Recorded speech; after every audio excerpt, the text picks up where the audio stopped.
Nós estamos hoje na última mensagem da série Aprendendo com as Batalhas Perdidas, e hoje nós vamos aprender com o rei Davi no Salmo 51, versos 1 a 19. Salmo 51, pode pôr para mim. A palavra de Deus diz assim: compadece-te de mim, ó Deus, segundo a tua benignidade, segundo a multidão das tuas misericórdias, apaga as minhas transgressões. Lava-me completamente da minha iniquidade e purifica-me do meu pecado, pois eu conheço as minhas transgressões e o meu pecado está sempre diante de mim. Pequei contra ti somente, e fiz o que é mal perante os teus olhos, de maneira que serás tido por justo no teu falar e puro no teu julgar. Eu nasci na iniquidade e em pecado me concebeu a minha mãe. E eis que te comprases na verdade, no íntimo e no recôndito me fazes conhecer a sabedoria. Purifica-me com isopo e ficarei limpo, lava-me e ficarei mais alvo que a neve. Faz-me ouvir o júbilo e a alegria, para que exultem os ossos que esmagaste. Esconde o rosto dos meus pecados e apaga todas as minhas iniquidades. Cria em mim, ó Deus, um coração puro e renova dentro de mim um espírito inabalável. Não me repulses da tua presença, nem me retires o teu Santo Espírito. Restitui-me a alegria da tua salvação e sustenta-me com o espírito voluntário. Então ensinarei aos transgressores os teus caminhos e os pecadores se converterão a ti. Livra-me dos crimes de sangue, ó Deus, Deus da minha salvação, e a minha língua exaltará a tua justiça. Abre, Senhor, os meus lábios, e a minha boca manifestará os teus louvores. Pois não te comprases em sacrifícios, do contrário, eu te daria, e não te agradas de holocaustos. Sacrifícios agradáveis a Deus são espírito quebrantado, coração compungido e contrito, não o desprezarás, ó Deus. Faze bem a Sião, segundo a tua boa vontade, edifica os muros de Jerusalém.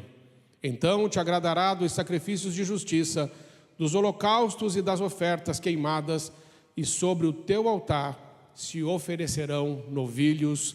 Amém.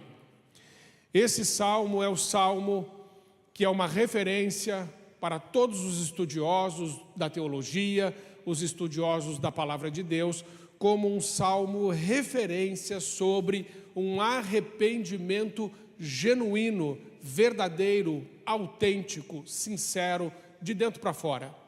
Ele foi escrito num contexto muito difícil para Davi, aonde realmente ele perdeu muitas batalhas. Era um momento da vida de Davi em que ele já havia conquistado muita coisa, ele já havia avançado muito, um momento onde ele já tinha organizado o seu exército.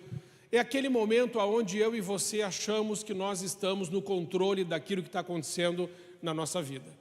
Existe um momento na nossa caminhada que todos nós achamos que é um momento onde as coisas estão organizadas, aquilo que tinha que lutar já lutou, o que tinha que fazer já fez. Então chegamos num momento assim, bom, plano, momento onde você se sente seguro. Esse é um momento perigoso. É o momento onde você começa a achar que tem controle de alguma coisa e você para de vigiar, você para de orar, você para de prestar atenção. É isso que está acontecendo com ele. Ele chegou num momento muito bom e ele parou de vigiar, ele parou de orar, ele parou de se posicionar como deveria. E estava lá o general dele lutando e ele ficou no palácio. Quando esse general dele está lutando e ele fica no palácio, já tem que acender para nós nem uma luz amarela, uma luz vermelha. Por que é que Davi não está onde a guerra está acontecendo? Por que é que ele ficou no palácio? Esse é o contexto desse salmo, que está lá em 2 Samuel, capítulo 11, que vai relatar toda a história que aconteceu, que levou Davi a uma grande derrota, e essa derrota o levou a escrever este salmo, que é o salmo referência sobre arrependimento genuíno. Então, logo já de introdução, nós entendemos que essa batalha perdida na vida de Davi, que nós vamos olhar à luz desse salmo, ela traz como desdobramento, essa derrota traz como desdobramento um dos salmos, referência e talvez o mais de todos sobre arrependimento. E isso é importante nós entendermos, porque não é porque ele perdeu essa batalha que ele ficou prostrado, derrotado e tudo acabou. Muito pelo contrário, ele perdeu essa batalha, mas o fruto disso, dessa dor, dessa perda, foi a construção deste lindo salmo. Então eu e você também podemos já assim, só com isso, entendermos que muitas vezes quando nós passamos por momentos difíceis, de derrota, de perda, de dor, talvez ali Deus também esteja escrevendo através da nossa vida alguma coisa muito importante. Não uma história de amargura, não uma história de derrota, não uma história depressiva, não uma história frustrada, mas de alguém que se levanta, apesar disso tudo, para construir um novo ciclo, uma nova fase, uma nova história. Amém? Aqui em 2 Samuel, que tem esse contexto, nós sabemos que então Davi sobe no terraço do palácio e ele está lá, muito tranquilo, despreocupado, desatento, muito seguro, e de lá ele visualiza a mulher de outro homem, a Batseba. É importante também vocês entenderem um pouco da geografia. O telhado dessa casa, dessa mulher, possivelmente era um terraço bem alto, que não dava acesso a outras pessoas dos outros terraços enxergá-la. Ela não era uma prostituta, ela não era uma mulher promíscua, ela era a mulher de um bom homem chamado Urias, um homem íntegro, um homem leal e um grande guerreiro do exército de Davi. Só que o rei, ele ficava no terraço do rei, do terraço do rei dava para ver todos os terraços. Então, por quê? Porque o palácio do rei fica no lugar mais alto. Então, Davi tinha uma visão privilegiada de todo o seu reino. E dali ele enxergou ela. Enxergando ela, ele a cobiçou. Cobiçando, ele avançou, chamou para ele, teve relações com ela. Dessa relação que ele teve com ela, ela engravidou. Quando ele soube que ela engravidou, ele mandou chamar o marido dela que estava lá na batalha, onde ele devia estar também.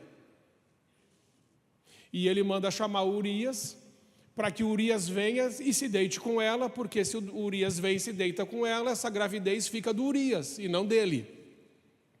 Então ele já, veja que um pecado vai tentando fazer, você vai tentar encobrir um pecado e vai cometer mais pecados para encobrir aquele pecado. Aí ele chama o Urias vem, só que o Urias é um cara de tanto caráter, tão fiel e tão leal, que ele fala assim, o rei Davi fala assim para ele, vem cá, vamos comer. E daí Davi dá um banquete, dá presente para ele e fala, vai para sua casa e se deite com a tua mulher. Ele fala, não posso. Os meus irmãos, os guerreiros, estão dormindo no relento. Os caras estão lá na guerra. Como que eu posso ir para minha casa e me deitar com a minha mulher enquanto os meus irmãos estão em guerra? E ele dormiu na porta do palácio, não foi. E Davi tenta de novo, ele não vai. Então Davi tem uma ideia, vou mandar ele de volta, mas eu vou escrever uma carta para o Joabe, para o meu general, que o Urias chegando lá, ele coloca o Urias na batalha, onde a batalha mais acirrada, e quando ele estiver perto das muralhas do inimigo, os que estiveram junto com ele recuam, para que o Urias seja atingido e morra em batalha. E quem leva essa carta é o próprio Urias, que leva a sua própria sentença de morte na mão. E chegando lá, acontece exatamente como o rei pediu. Aí o Joabe abandona lá Urias, os homens recuam. Por causa disso, não só morre o Urias, mas morrem outros homens. Olha só, a intenção era matar só Urias, mas para matar o Urias sem parecer que estava matando exclusivamente ele, morrem mais alguns juntos. E aí depois Davi soube que isso aconteceu, o Joabe manda uma carta para ele falando, olha, nós avançamos, ficamos muito perto da muralha, e o que aconteceu é que, infelizmente, Urias e outros homens morreram. E o Davi falou assim: não tem problema, Joabe, isso acontece, é coisa de guerra. Como é que a gente vai prever, segurar uma situação dessa? Acontece. Mas você está de parabéns, você está sendo um bom general, continua tocando aí. E com a morte de Urias, ele chama essa mulher, a Batseba, para ser esposa dele. E até aí, está tudo bem, aos olhos dele. O problema é que Deus viu. Deus viu. E aí Deus mandou o profeta Natã falar com ele. E o profeta Natã conta uma parábola, e essa parábola mostra que Deus sabe o que aconteceu e que Deus vai agir. E aí Davi fala imediatamente: eu pequei.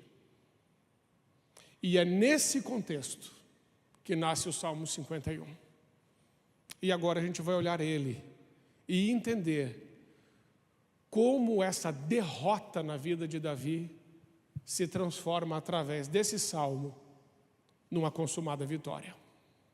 Amém? Bem, ainda é digno de nota e muito impressionante é que quando Urias estava no palácio, Davi o embebedou, Davi o embriagou para mandar para a casa da mulher. Mas ele não foi, nem embriagado. Veja que um homem de caráter embriagado, ele tem mais juízo do que um homem em pecado que está são. O Urias embriagado tomou decisões mais assertivas e alinhadas com Deus do que o rei Davi quando estava são, mas cometendo pecado. Primeira lição que nós aprendemos desse texto: o arrependimento genuíno é profundo.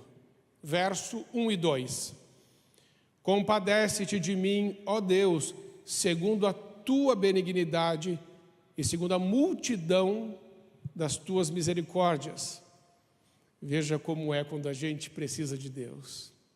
Olha como é que Davi começa: compadece-te de mim, ó Deus, segundo a tua benignidade e segundo a multidão das tuas misericórdias, apaga as minhas transgressões. A primeira coisa que ele está falando sobre ele: eu tenho transgressões.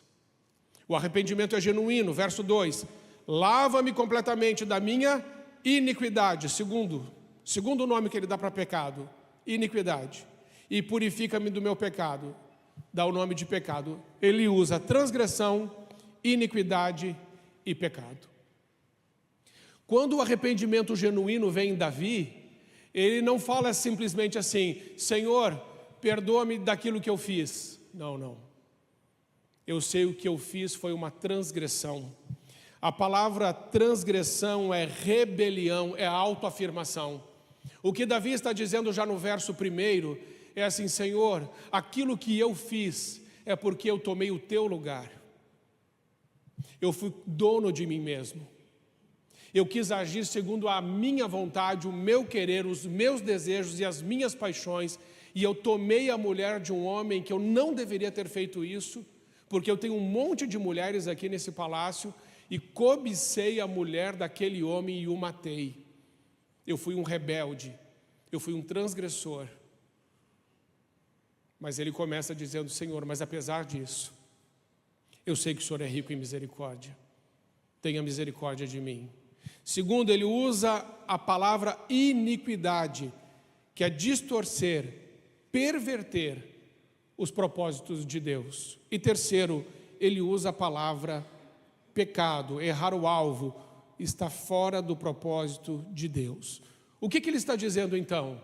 Ele está dizendo: Senhor, eu sei que o meu pecado foi muito grave, eu sei o que eu fiz e eu preciso que o Senhor me perdoe. Irmãos, isso é maravilhoso, porque Davi não está chamando o seu pecado de um erro, de um deslize, de um momento em que, eu não deveria ter feito isso, acabei fazendo. Não, ele fala: é transgressão, é iniquidade, é pecado. Senhor, eu sei exatamente o que eu fiz. Eu sei como eu virei as costas para o Senhor. Eu sei que eu cometi um assassinato, que eu menti, que eu manipulei, que eu dissimulei, que eu coloquei outro homem como cúmplice do meu assassinato e outros homens morreram por causa disso que eu fiz. Senhor, me perdoe, eu agi como um louco. Eu agi completamente fora. E se o Senhor não for benigno e misericordioso, não há escape para mim. Por isso, no verso 2 ele diz: lava-me completamente. Por que lava-me completamente? Ele reconhece que ele está sujo e imundo por causa do pecado. Irmão, se tem uma coisa que nos separa de Deus, essa palavra é pecado, iniquidade e transgressão. Todos nós cometemos. A questão não é se pecamos ou não, a questão é o quão profundamente o pecado nos causa repulsa. O tão profundamente o pecado nos incomoda. E quanta consciência temos, como Davi desenvolveu nessa derrota, de que o pecado estava destruindo completamente o relacionamento dele com Deus. Então a primeira lição que eu aprendo nesse texto é que o arrependimento genuíno, ele é profundo, e a profundidade desse arrependimento é que leva Davi a não cometer mais esse tipo de pecado, porque quando o arrependimento é genuíno e profundo, a dor que gera em nós é uma dor tão grande que nós falamos assim: isso eu não faço mais. Aí houve realmente a metanoia, que é a mudança de mente, a conversão. É quando eu e você falamos assim: isso que eu fiz, nunca mais eu faço. Não é aquele ciclo de perdão, arrependimento e pecado de novo. Perdão, arrependimento, pecado de novo. Você já viu gente assim? Muitas vezes nós podemos ter áreas na nossa vida que são fortalezas. E eu vou dar o exemplo, dentro do que aconteceu com Davi, é o exemplo da pornografia, que é bem esse, da cobiça. Muitos, sobretudo homens, estão presos na pornografia e tentam lutar contra ela. Mas o homem é muito visual. E hoje o que tem de fartura, de visual, para fazer o homem cair no pecado, na sujeira do adultério, se ele for casado, porque Jesus disse: se você cobiçar no seu coração, você já cometeu adultério. Se nós não entendermos como isso é um insulto contra Deus, em primeiro lugar, e depois um insulto contra a pessoa que está conosco, aí a gente não tiver um arrependimento genuíno, a pornografia não sai da vida da pessoa nunca, porque ela passa a ter prazer no pecado. E Davi teve por algum tempo prazer nesse pecado com a Batseba, até que o profeta Natan chegou e colocou o dedo no nariz dele e falou assim: Davi, você é o cara que está fazendo tudo errado. O lindo de Davi é que ele não tentou, como Saul, se esquivar da sua responsabilidade e não tentou arrumar desculpa para o seu pecado. Ele falou: não, eu pequei e eu vou consertar. Irmãos, isso é maravilhoso. O arrependimento genuíno é maravilhoso porque ele restaura o relacionamento que foi destruído. Davi não está preocupado aqui com status, com posição. Davi está preocupado com o relacionamento dele com Deus, ele não quer perder. Então essa é a primeira lição. Segunda lição que eu aprendo nesse texto, verso 5. Eu nasci na iniquidade e em pecado me concebeu a minha mãe. O arrependimento genuíno é de dentro para fora. Pecado, o que Davi está querendo dizer aqui é: pecado é muito mais do que aquilo que eu faço. O pecado que Davi está tratando aqui de dentro para fora, ele está dizendo assim: o pecado ele começa dentro de mim. Lá no Antigo Testamento, quando você lê os 10 mandamentos, 9 deles estão tratando de aspectos exteriores. Um somente trata do aspecto interior. Então, para o homem do Antigo Testamento, pecar é fazer alguma coisa, tem que ter uma ação, tem que ter algo concreto. Você fez alguma coisa. Então você pecou. Mas o que Davi está tratando aqui, não é isso. Ele entendeu Deuteronômio 5:21, que diz assim: não cobiçarás a mulher do teu próximo, que foi exatamente o que Davi fez. A cobiça, ela não é uma atitude exterior. A cobiça é uma atitude interior, ninguém está vendo. Não dá para saber. Ninguém aqui lê pensamento. Ninguém aqui sabe o que está no coração do outro. Isso não dá para saber. Só que Davi entendeu que o que ele fez foi exatamente isso. E o que precisava mudar nele não era simplesmente uma atitude exterior, mas ele entender que a atitude interior é que levou ao pecado exterior. Porque Deus nos vê de dentro para fora, Deus não nos vê somente nas nossas atitudes externas, Deus nos vê dentro da gente, Ele sabe da nossa inclinação. E Deus nos julga segundo a nossa inclinação à luz do Novo Testamento. É por isso que está escrito em Deuteronômio 5:21, não cobiçarás a mulher do teu próximo. Isso é Moisés, mas Jesus diz, Mateus 5:28, eu, porém, vos digo que qualquer que olhar para uma mulher com intenção impura, no coração já cometeu o adultério com ela. Não é novo, já estava escrito não cobiçarás. O que Jesus está falando é exatamente a mesma coisa. É de dentro para fora. E o que Davi está entendendo é que esse arrependimento dele precisa ser de dentro para fora, porque senão a mudança não vai ser real, vai ser maquiada. É aquela mudança que a gente dá aquela mudada, mas não sustenta, porque não foi de dentro para fora. Foi simplesmente algo que a gente até se reeducou, se controlou, soube disfarçar, soube fazer um filtro.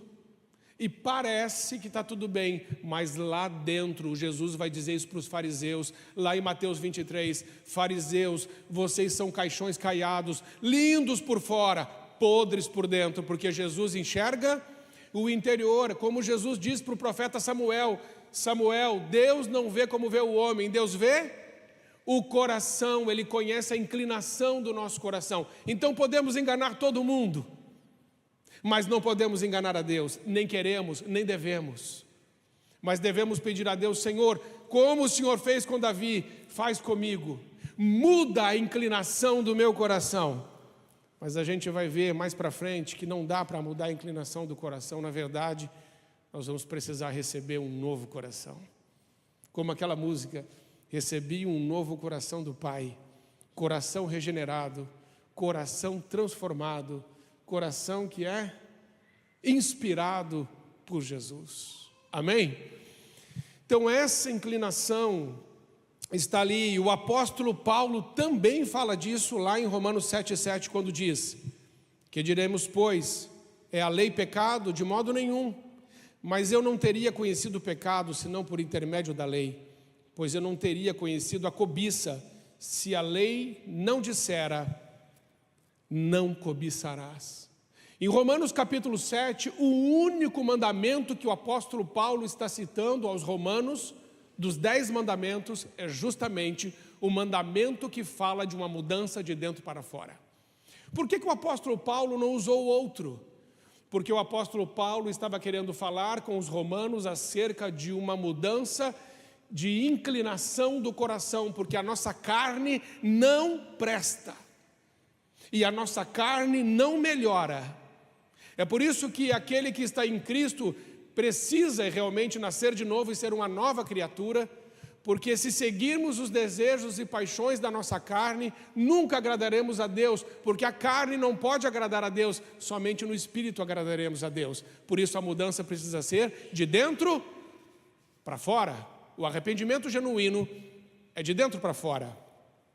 Isso nos mostra claramente a percepção da profundidade do pecado que Davi teve na sua consciência, e ele está agora arrancando aquilo pela raiz.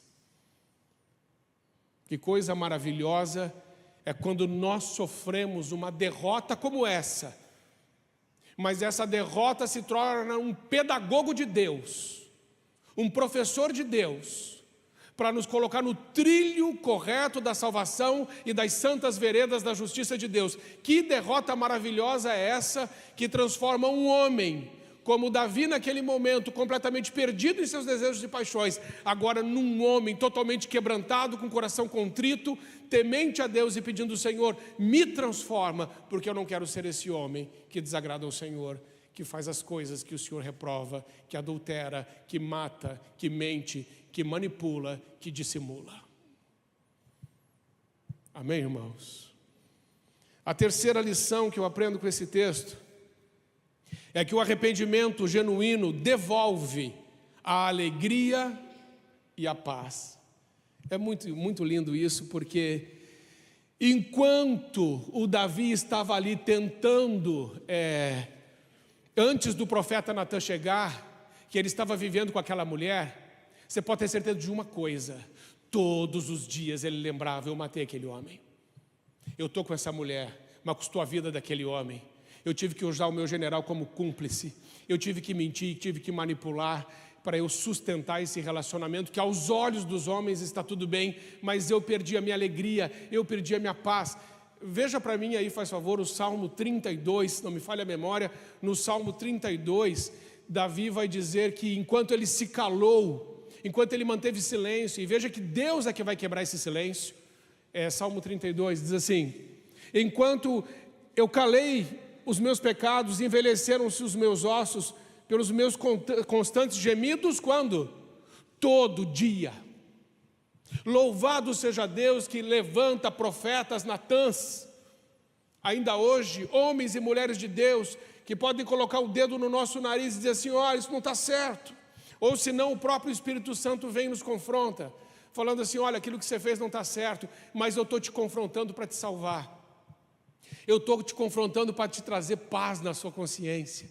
Eu estou te confrontando para lavar a tua consciência com o sangue de Jesus, para que você não tenha que todos os dias se esquivar, todos os dias se justificar, todos os dias arrumar um argumento para continuar levando uma vida aonde você está carregando um pecado que já deveria estar na cruz há muito tempo. Amém, irmãos? Quando eu falo isso para você, eu estou falando isso para mim, amém? Eu estou só pregando, mas está vindo tudo para mim.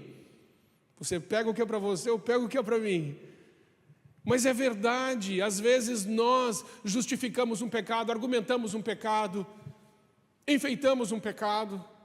Às vezes a gente entra naquele lugar de pecado, como Davi fez, a gente decora aquele lugar, põe florzinha, põe vasinho, põe cortina, até que chega um homem de Deus, o profeta Natan, diz assim: que história é essa, Davi? Onde é que você está morando? O que você está fazendo? Eu vim da parte de Deus para te dizer que não dá para você viver assim. E Davi vai glorificar a Deus, porque ele vai dizer aqui no verso 5: faze-me ouvir júbilo e alegria, para que exultem os ossos que esmagaste. Como é que ele está se sentindo? Os meus ossos foram esmagados por causa desse pecado, por causa dessa derrota que eu sofri. Os meus ossos foram esmagados. Mas ele diz no verso 12: restitui-me a alegria da tua salvação e sustenta-me com o espírito voluntário. A alegria agora Davi está pedindo de volta, porque embora ele tenha conseguido o que ele queria, que era aquela mulher, ele conseguiu, ele está com a mulher, mas cadê a alegria dele? Foi embora, porque ele conseguiu aquela mulher de forma pecaminosa. Tudo que entra na nossa vida de forma pecaminosa leva embora a nossa alegria. E não só a nossa alegria. O verso 3 diz, o verso 12 diz: leva a alegria, mas também vai entender aqui que vai levar embora a paz. Verso 3: pois eu conheço as minhas transgressões e o meu pecado está sempre diante de mim. Quanto tempo? Sempre. O cara não tem paz, porque ele sabe e porque a consciência avisa. Romanos capítulo 2, verso 14, diz que Deus colocou uma lei dentro do nosso coração. Ainda que você nunca tenha lido a Bíblia na vida, ainda que você não conheça os 10 mandamentos, ainda que você não saiba nada da lei de Deus, Romanos capítulo 2, verso 14, diz que todos os seres humanos têm uma noção de justiça gravados no seu coração. Sabemos como erramos, sabemos quando cometemos pecados, sim. Sabemos disso, e Davi sabia exatamente o que estava fazendo, ele conhecia, ainda que não conhecesse, ele sabia que estava fazendo errado.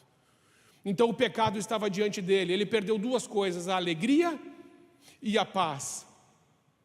Mas o lindo nessa derrota que ele sofreu, é que ele se voltou para Deus, ele confessou o pecado, e ele fala para Deus: Senhor, me devolve o que eu perdi a minha alegria.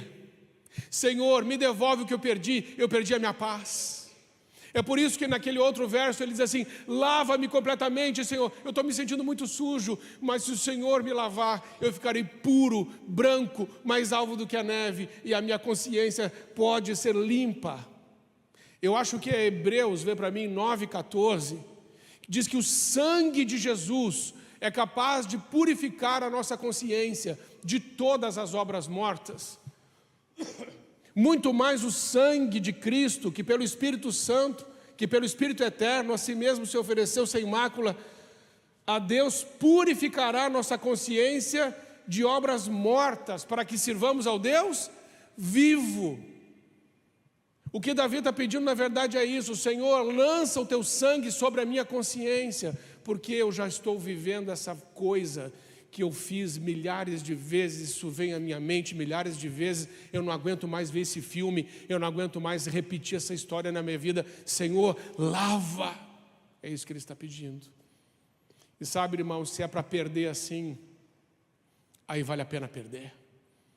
Se é para perder, para ter de volta a paz, se é para perder, para ter de volta a alegria, se é para perder, para ter de novo um sono tranquilo, então que essa derrota venha sobre a minha vida, porque eu não quero viver uma vida de mentira, eu quero viver uma vida de verdade, limpa, lavada e alvejada pelo sangue de Jesus. Quero ter alegria, quero ter paz, quero ser completamente limpo e lavado pelo sangue do Cordeiro, porque é isso que essa derrota trouxe na vida de Davi.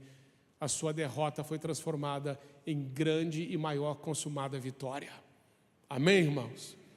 Então, hoje faça esse exercício também, porque Jesus vai dizer em Mateus 18, 34 e 35, e isso é pela bondade de Deus, irmãos, que está escrito aqui, e diz assim: e indignando-se o seu senhor, o entregou aos verdugos. O que é um verdugo? É um atormentador, é um torturador, e Jesus está falando isso. Entregou aos verdugos até que lhe pagasse toda a dívida. Assim também meu Pai Celeste vos fará, se do íntimo não perdoares cada um ao seu irmão. A partir do momento que eu não perdoo o meu irmão, a partir do momento que eu guardo uma mágoa contra o meu irmão, que eu quero o mal do meu irmão, Deus envia um verdugo, é um torturador, é um atormentador, que não vai me deixar em paz até que eu faça o que Ele me pediu para fazer. E louvado seja Deus, quando eu perco para Deus nisso, e não sustento no meu coração uma raiva, um ódio, uma amargura, porque eu perdi para essa pessoa alguma coisa. Às vezes é isso que acontece com a gente, na nossa caminhada nós perdemos para alguém alguma coisa, nos magoou, nos machucou, nos feriu, pegou dinheiro emprestado, não devolveu, fez alguma coisa que te deixou triste, e aí você fica com uma amargura, com uma resistência, com um muro de separação, com uma barreira de inimizade.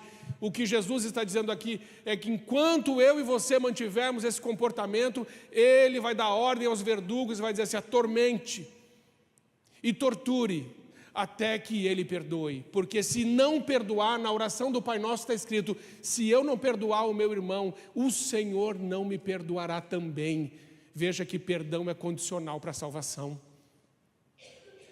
E Davi chegou nesse lugar, mesmo sem ter todo esse conhecimento, ele decide também perdoar, mas sobretudo, no caso dele, pedir perdão.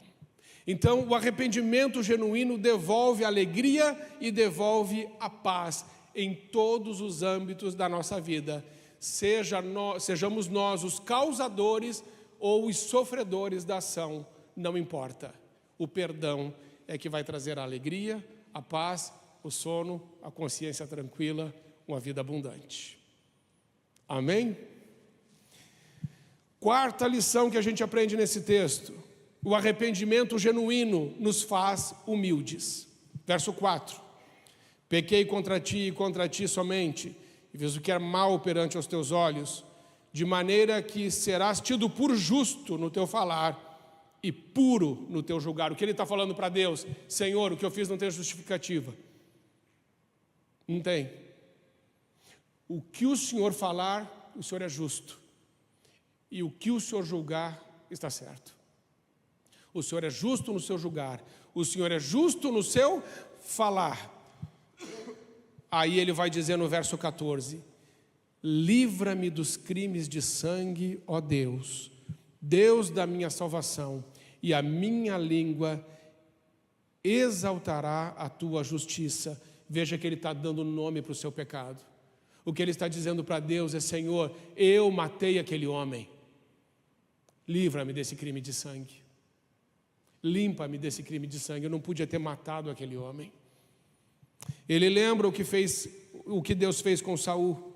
Quando no verso 11 ele diz assim: não me repulses da tua presença e não retires o teu Santo Espírito. Agora aqui no verso 11, Davi está dizendo assim: Senhor, de verdade, não sou melhor que Saul.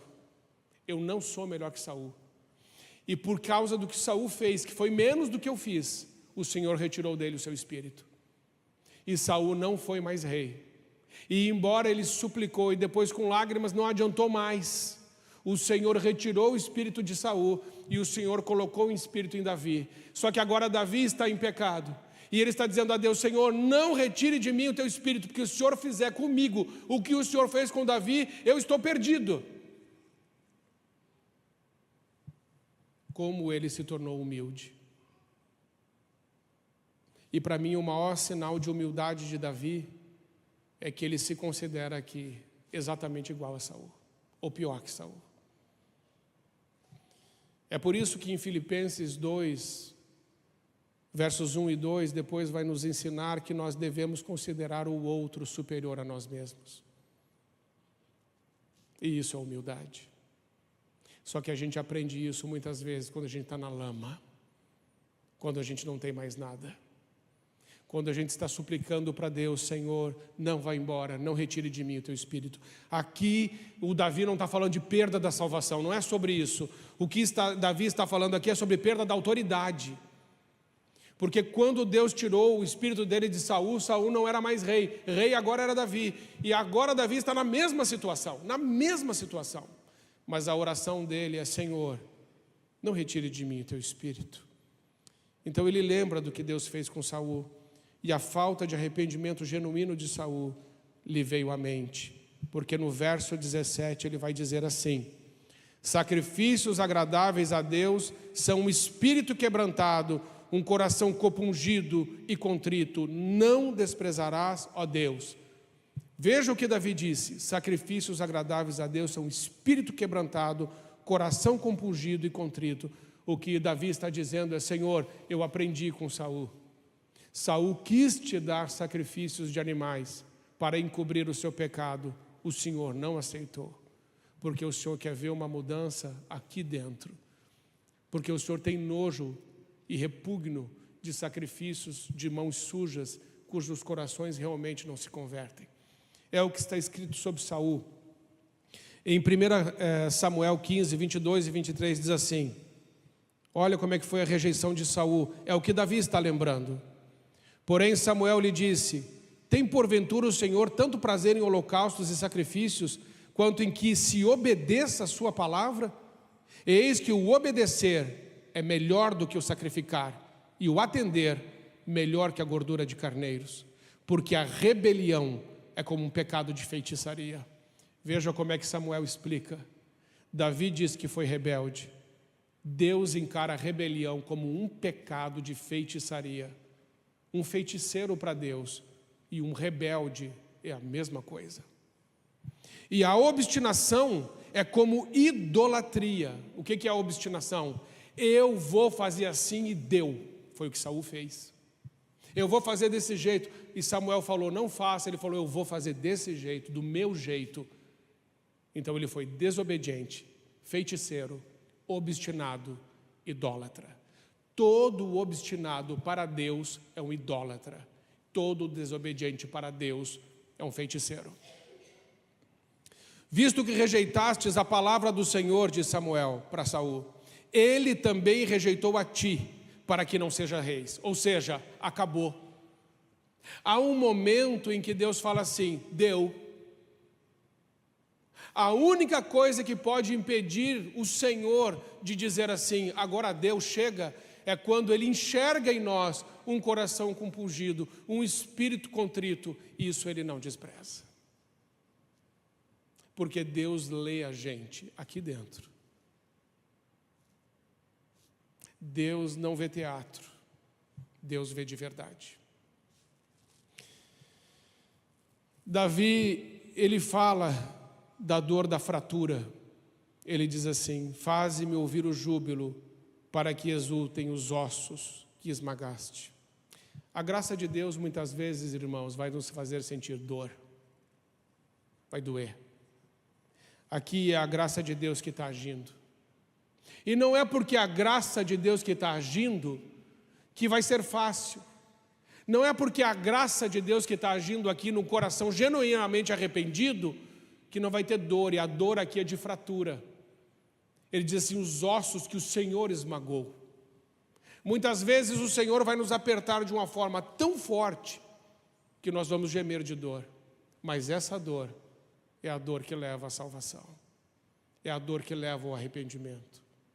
Se nós não perdermos para Deus, nós estamos verdadeiramente perdidos. Mas se perdermos para Deus, certamente seremos mais do que vencedores. A quinta lição que eu aprendo nesse texto está no verso 10. Diz assim, cria em mim, ó Deus, um coração puro e renova dentro de mim um espírito inabalável. A palavra que criar é a mesma palavra de Gênesis 1, capítulo 1. Deus criou os céus e a terra, Deus criou do nada. A palavra é bará, cria em mim. O que Davi está falando é, Senhor, não tem como fazer remendo no meu coração. O que Davi está confessando para Deus é, Senhor, o meu coração não presta. Ele está concordando com Jeremias. O profeta Jeremias diz assim, o nosso coração é terrivelmente corrupto. O nosso coração é depravado. O nosso coração é inclinado para a maldade. Ele não presta. Ele é terrivelmente inclinado para o mal. Por isso é que Davi vai dizer, Senhor, cria em mim um coração puro. O que ele está querendo dizer é, Senhor, arranca esse coração que está aqui, que ele não presta. Coloca um novo. É exatamente o que Jesus faz na cruz.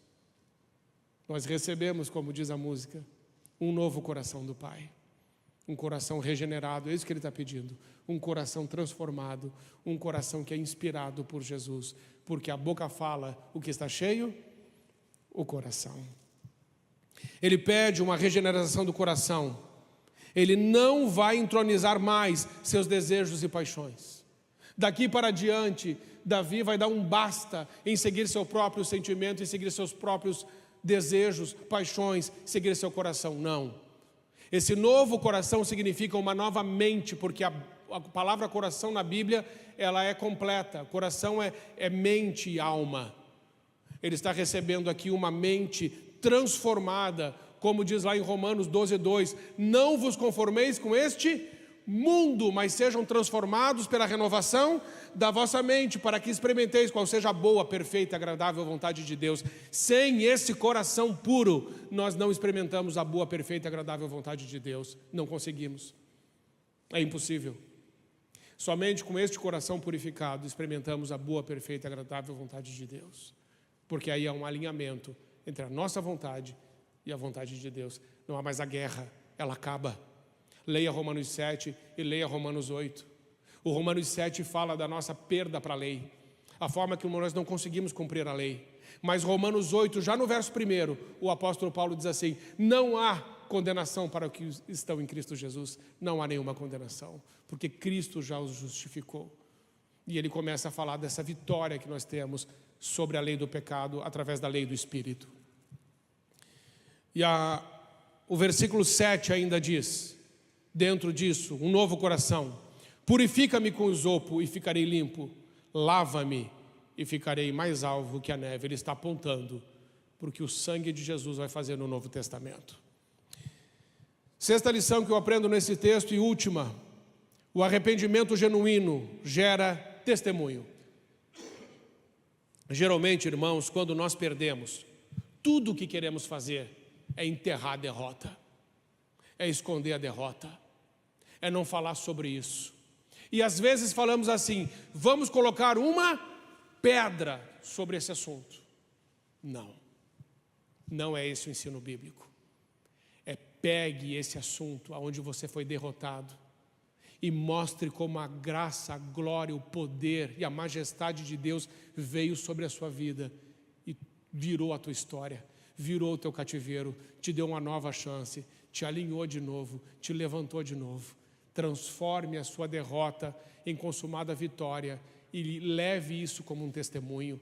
É o que Davi está fazendo aqui, lá no verso 13, ele diz assim: então ensinarei aos transgressores os teus caminhos, e os pecadores se converterão a ti. Ninguém tem mais propriedade para falar de adultério e assassinato do que Davi. Esse cara passou o pior. Se você está pensando em adulterar, conversa com Davi. Está pensando em matar alguém? Conversa com Davi. Está pensando em manipular, dissimular? Conversa com Davi. Está pensando em arrumar um cúmplice para fazer algo errado? Conversa com Davi. Ele vai dizer assim: eu te ensinarei, transgressor, os teus caminhos. Eu posso te mostrar, eu já andei nesse caminho. Eu sei que esse caminho leva à morte. É isso que ele está dizendo. Eu já andei por aí. Não deu certo. Não é bom. Não vá. Não queira. Porque é muita dor. Vai embora a alegria, vai embora a paz, vai embora tudo. Você pode até ter aquilo que você quer, mas será que valeu a pena? Então ensinarei aos transgressores os teus caminhos, os pecadores se converterão a ti. É falar da graça de Deus na nossa vida. Lá nos Estados Unidos, naquelas startups que tem lá, os investidores, eles procuram as pessoas que quebraram mais vezes, sabia? Porque as pessoas que quebraram mais vezes e ainda estão tentando, são as pessoas que já sabem um monte de caminho que não dá para fazer. Essas derrotas que essas pessoas sofreram, transformam elas em potenciais líderes e vencedores nos seus negócios. Na vida espiritual é a mesma coisa.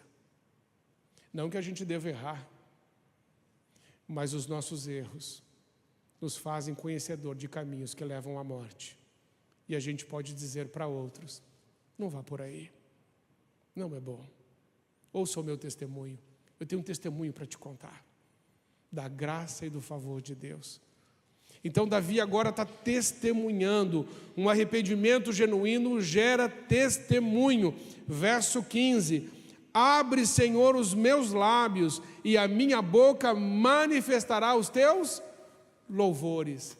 Peça isso para Deus, para que Deus abra os teus lábios, para você contar a tua história, daquilo aonde Deus te tirou, do que Ele te livrou. Não é sobre ter vida perfeita, mas é sobre ter vida restaurada, transformada, aperfeiçoada pelo amor e pelo poder de Deus.